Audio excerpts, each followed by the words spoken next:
Oke, udah mulai. Ya, Selamat datang teman-teman. ya, Terima kasih udah hadir di forum yang sangat berbahagia ini ya. Jadi ini adalah konten perdana aku yang mungkin aku belum tahu ya judul akan ku beri nama apa ya kontennya. Tapi ini adalah panggung esai gitu. Tempat teman-teman akan mempresentasikan keresahannya dan aku juga berharap ini nanti aku disclaimerkan di awal di tulisan di YouTube agar ini tidak menjadi satu hal yang dilekatkan ke personal si presentator. Mungkin kedepannya yang presentasi di sini bisa aja dia nangis gitu, bisa aja dia sedikit merasa ini sensitif, sesak gitu, karena memang ini adalah satu presentasi esai. Mungkin pemikiran-pemikiran terdalam gitu dari mereka yang mungkin belum pernah dikeluarkan, mereka akan coba mengeluarkannya sebaik mungkin. Nah, termasuk aku di sini juga akan mempresentasikan satu esai yang udah pernah aku tulis di Medium. Judulnya adalah Hitam Putih After Graduate atau kehidupan setelah lulus kuliah. Nah, mungkin itu. Mari kita mulai pembahasannya. Jadi teman-teman di sini kuliah semua ya? Ya. Kuliah semua. Jadi aku termasuk orang yang hidup di perkotaan. Dari kecil aku hidup di kota, sempat beberapa kali sekolah di luar kota Surabaya. Dan aku melihat lah bagaimana sih dinamikanya kehidupan di kota itu. Jadi aku hidup ya linear aja gitu sebagai manusia. Sekolah, lalu kuliah, lalu setelah lulus kuliah kemarin, tepat 1 bulan, aku ngerasa apa ya, jalan ke depan itu kosong aja gitu. Aku nggak mengerti bagaimana sih kehidupan itu seharusnya berjalan. Karena setelah aku sidang skripsi itu, ya kita tahu lah, ketika kita sekolah dulu kan ada jenjangnya. Naik SD, SMP, SMA. Jadi kita ngeliat tuh ada jalannya ke sini dan ke situ gitu. Mungkin kita juga melihat dulu sering dibilangnya di kampus, ikut lomba dong, ikut ini dong, nanti CV-mu biar bagus, biar karirmu bagus. Gitu.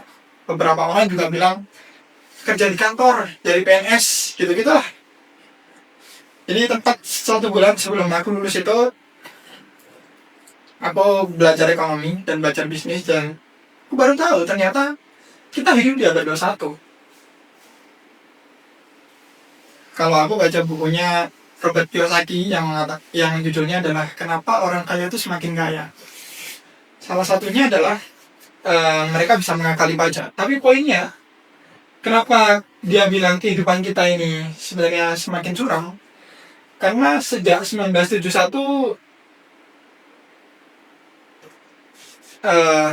Amerika, The Fed melepaskan diri dari standar emas dan akibatnya semua negara mencetak uang sesuka hati mereka. Dan ini membuat nilai mata uang kita semakin menurun, which is menabung sudah tidak lagi relevan.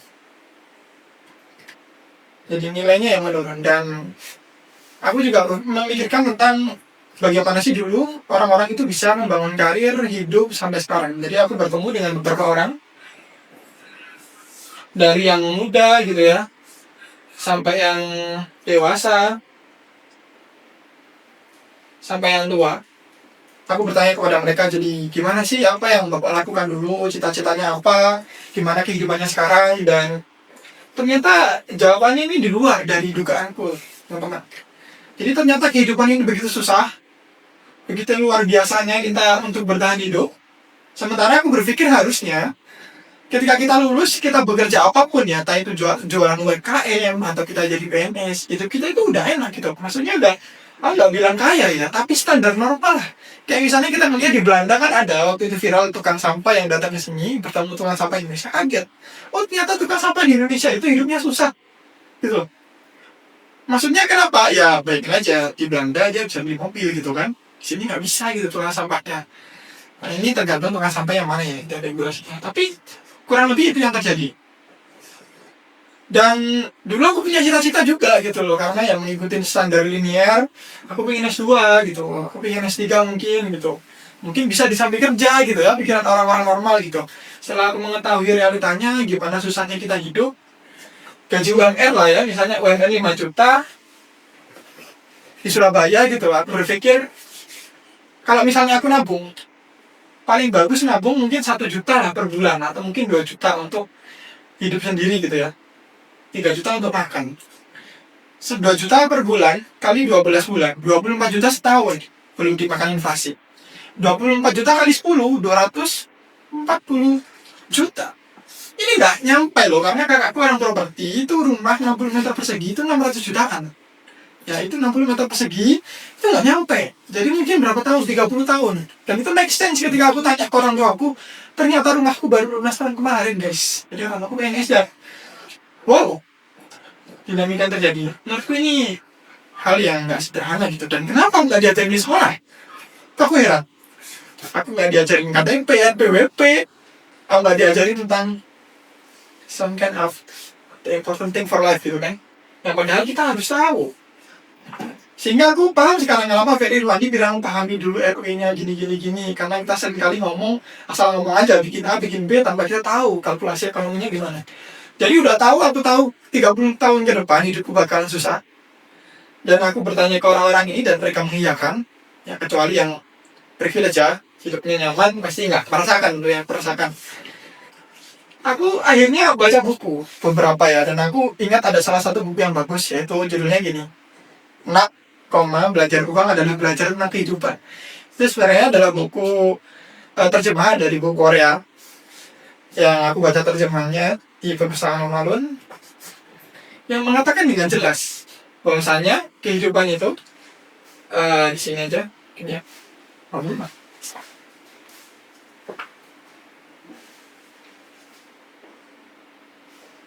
gini, mungkin ini straight 20 tahun usiaku, terus 30, 50,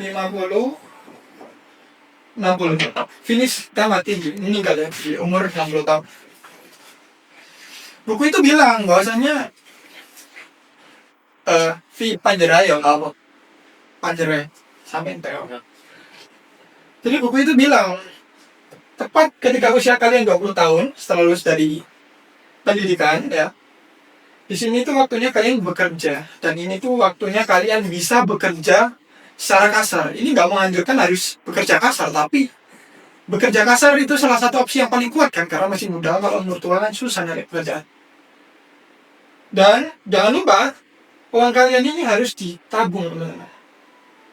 Ditabung atau diinvestasikan untuk ini, pensiun di usia 50 tahun. Karena di usia 50 kita nggak bisa lagi bekerja kasar, harus uang yang bekerja untuk kita atau aset gitu kan. Di usia 30 kita mungkin nggak seprima 20, pekerjaannya mulai banyak tersisihkan, terutama kasar ya. Paling di usia 40 tahun ini rawan, jadi mungkin orang-orang tertentu yang bisa kerja IT dan lain sebagainya. Kalau kalian IT mungkin katanya buku itu beruntung kalian. Di sini kalian harus mulai memiliki aset atau mencicil aset kalian. Di sini menabung, di sini membeli aset. Usia 50 aset kalian akan berjalan. Dan ini sudah waktunya pensiun ya. Ketika 40 katanya tempatnya. Aset ada beberapa hal yang dia bilang. Ada tanah, ada rumah, ada film, ada buku. Ya itu royaltinya akan memberikan kalian kalau pernah yang paling bagus, karena itu bisa disewakan dan lain-lain lah. Karena juga merosot semakin hari semakin berkurang. Jadi buku itu bilang di awal-awal cerita tentang sesaknya hidup di usia 50. Kematian terasa berdekat. Teman-teman mulai hilang. Tapi penulisnya bersyukur karena dulu belajar tentang ini ekonomi. Jujur ya teman-teman, meskipun sudah mengetahui ini, aku udah belajar ekonomi, meskipun ya nggak lama belajarnya. Itu membuatku overthinking sekarang. Sebagai anak muda yang baru lulus, fresh graduate, overthinking di sini. Aku mulai memikirkan, jadi tujuan hidupku itu apa? Semua tuntutan sosial yang selalu berkobar setiap hari, bilang harus ini dan itu, begitu kan? Kalau di rumah itu, keluarga atau saudara itu bawaannya tuh yang didiskusikan gak pernah perihal mimpi atau cita-cita atau apapun itu. Selalu mereka seolah-olah ada ketakutan dan kecemasan soal materi. Jadi aku sebagai orang kota itu yang kelas menengah ke bawah ya, itu merasakan kenapa ya hidup tuh sesak sekali dan seolah-olah hanya ditundukkan pada materi aja gitu. Padahal tak pikir-pikir lagi harusnya hidup gak begitu. Aku mulai memikirkan, oke, aku tahu harga rumah ini mahal dan sulit untuk mendapatkan gitu kan, kecuali aku PNS macam-macam. Aku mulai berpikir kalau Oke, aku S2 kalau dapat beasiswa. Oke, aku harus bekerja dan menempuh sisanya. Aku harus membuat aset, mungkin aset digital dan macam-macam. Menyisihkan sisa uangku ini. Dan aku juga oke lah, aku harus begini dulu gitu. Oke lah, begini begitu. Akhirnya aku mikirkan sampai sekarang mungkin keputusanku adalah S2 itu harus kusingkirkan karena aku ingin punya rumah sendiri di usia sekian, misal 30 tahun atau 40. Dan S2 ya kalau kita belajar itu kan ya opportunity cost, waktu kita terbatas. Kalau kita belajar itu means kita nggak berbisnis, itu means kita. Jadi aku berpikir S2 aku hilangkan hanya untuk aku ingin hidup normal, punya rumah, kan minimal itu. Karena ya gak bisa berharap warisan karena ya gak semua orang yang warisan bilang. Tapi setelah aku mencantangkan semua itu, kita melihat di video-video YouTube semuanya tentang tutorial begini, ya investasi begini begitulah ya. Kok jadinya aku nggak bahagia melakukan ini semua gitu sebenarnya. Artinya adalah gitu ruang-ruang kosong di mana juga aku kadang berpikir kayak nggak salah loh kalau orang memilih untuk tidak produktif. Kadang-kadang aku berpikir seperti itu karena apa sih salahnya orang dia lu nggak tahu hidup sampai kapan ya kan? Kita kan nggak pernah tahu namanya umur. Apa salahnya gitu kalau dia memilih untuk misalnya tidak terlalu mengikutin mungkin hal ini gitu ya. Atau mungkin ada yang bilang orang mungkin orang muda lebih bahagia gitu. Apa salahnya gitu? Ini bikin aku jadi overthinking. Jadinya aku sekarang nggak mudah lah mau menghakimi orang lain karena nggak produktif. Aku juga nggak. Akhirnya setelah semua materi ini, aku jadi kembali yang paling dasar. Aku jadi memikirkan, jadi hidup itu untuk apa? Kalau ujungnya, aku melihat di luar sana ada yang umur 50, umur 40, hidupnya belum mapan, mereka bahagia kok. Aku tahu fakta pahit, ternyata hidup kita itu hanya untuk bertahan hidup gitu. Ironis sekali, kita itu hidup hanya untuk bertahan hidup. Orang tua kita dengan penuh ketakutan bilang ke kita jadi PNS biar hidupnya lama. Which is mereka sebenarnya mungkin ada faktor tekanan sosial jabatan atau apa itu ya. Tapi mereka hanya ingin kita hidup aman. Yang tadi itu sedikit menabrak pikiranku karena akhirnya aku yang awalnya punya cita-cita ingin keliling dunia gitu lah. Aku melihat orang yang misalnya ya aku baca novel umur 40 dia bersusah payah sampai ke Rusia gitu ujung utara sana.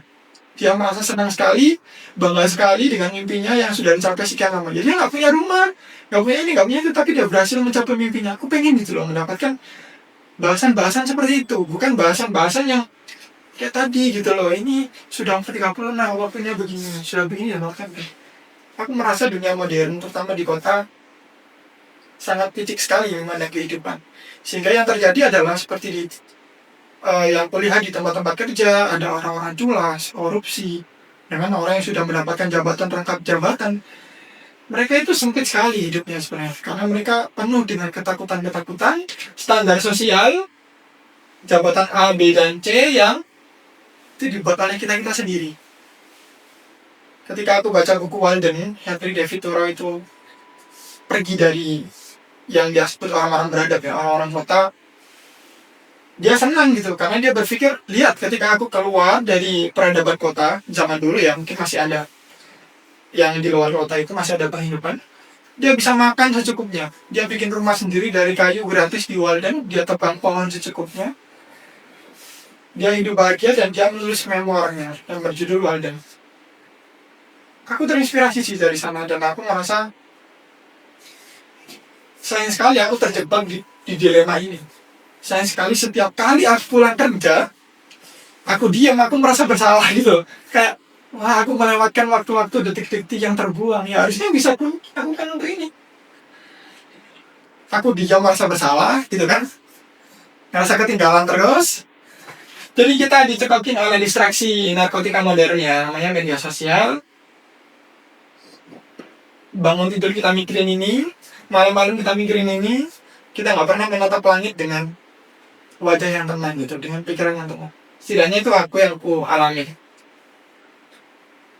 Dan ketika aku mencoba melakukan sesuatu yang menurutku itu membahagiakan dengan pikiran bebas tadi, Walden, tapi lingkungan dan tekanan sosial itu berat gitu. Sama hanya ketika aku melihat temanku yang dia sedang bekerja di satu rumah sakit, dia hampir bunuh diri, which is itu nggak ada yang salah, karirnya bagus, tapi dia depresi karena di usianya dia belum nikah, dia perempuan. Kasihan sekali. Sama juga ketika aku melihat tragedi-tragedi, mohon maaf, bunuh diri, nanti bisa di-mute aja. Aku kadang merasa gini, sebenarnya orang-orang yang bunuh diri itu, misalnya dokter, aku nggak menuduh ya dan nggak menganggap ini salah dia. Ketika dia dibully, bully itu adalah pantik gitu loh, pemantik dari apa yang selama ini dia rasakan. Dia tertekan oleh standar sosial. Ketika dia udah jadi dokter, ya ketika dia dapat jabatannya, dia takut kalau turun dari jabatannya dia nggak bisa pulang. Orang takut kecewa dengan orang tuanya mendesak dia, pokoknya nah itu harus kamu atasi, sehingga dia melakukan dan bunuh diri. Itu ironis sekali. Gimana dengan anak kecil? Aku lihatnya sendiri, anak kecil di SD negeri yang masih SD kelas 1, dia menangis histeris kayak orang stres ketika mendapatkan nilai 90. Itu dia stres nangis ketika ditanya sama gurunya, kenapa kamu kok sampai kayak gini gitu, nangis. Aku dimarahin ibuku gitu. Kalau aku dapat 100, aku dimarahin ibuku. Ini sekali lagi memverifikasi keresahanku kan. Jadi dunia modern, orang-orang takut sekali dengan yang namanya tidak punya jabatan, ketinggalan tren sosial.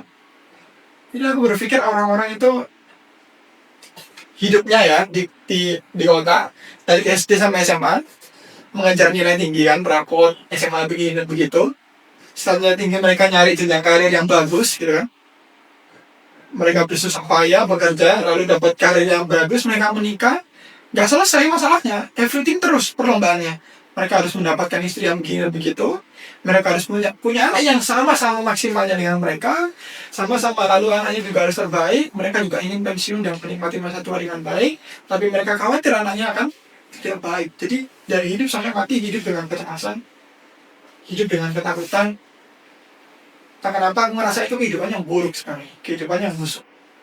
Kita hidup, tapi kita hidup dengan ketakutan dan penuh tekanan. Itu cukup ini sih, cukup bikin aku kayak overthinking, aku ditekan, dan ketakutanku itu. Aku tahu ini sesuatu yang apa ya, mungkin semua orang rasain tanpa sadar, tanpa mereka bisa mengutarakan itu. Dan sesuatu yang berat kalau misalnya, ya siapa sih yang mau anaknya misalnya agapannya berbeda gitu kan, ada ketakutan itu. Yang anaknya misalnya mungkin gak sukses, ada orang tua yang punya ketakutan itu. Tapi daripada itu semua, aku cuma menginginkan kebebasan gitu, hidup yang menurutku itu meaningful dan penuh makna. Nah, aku juga sampai kadang itu apa ya, dulu kan aku hanya baca novel, nonton film. Pernah ngeliat gak orang-orang yang di film yang kayak dendam gitu kepada pembunuh orang tuanya, atau orang-orang yang kayak aku akan menghancur kamu, aku akan, kadang-kadang aku nggak bisa memahami itu. Kita hanya kayak berempati kan karena melihat filmnya. Tapi ketika aku di kampus, aku melihat sendiri seorang dosen yang mengkriminalisasi mahasiswinya. Aku mengikuti beberapa aksi gitu, misal aksi Kamisan yang orang tuanya hilang di tahun 98. Aku sekarang tahu. Dan aku ngerasa sekacau itu melihat keadaan itu. Basicnya ternyata kehidupan sebegitu. Kehidupan ternyata nggak pernah memberikan standarnya sedari awal. Jadi beberapa temanku jujur, maksudnya gini, mereka kadang-kadang kehilangan normanya. Mungkin beberapa kecewa dengan agama, yang lain mungkin tidak tahu lagi harus menjalani hidup seperti apa. Selebihnya yang membuang diri aja, ya udah gitu terserah. Sambil mereka sebenarnya sangat reaktif terhadap tekan-tekan sosial. Mereka sering memfoto kehidupannya terus di media sosial, kasih caption mereka bahagia dan sebagainya, which is kita tahu itu, aku tahu mereka nggak begitu, tapi mereka harus melakukannya demi kebahagiaan itu. Jadi balik lagi, hitam putih yang aku tahu setelah graduate, mulai dari kenapa ya itu nggak diajarkan sedari awal.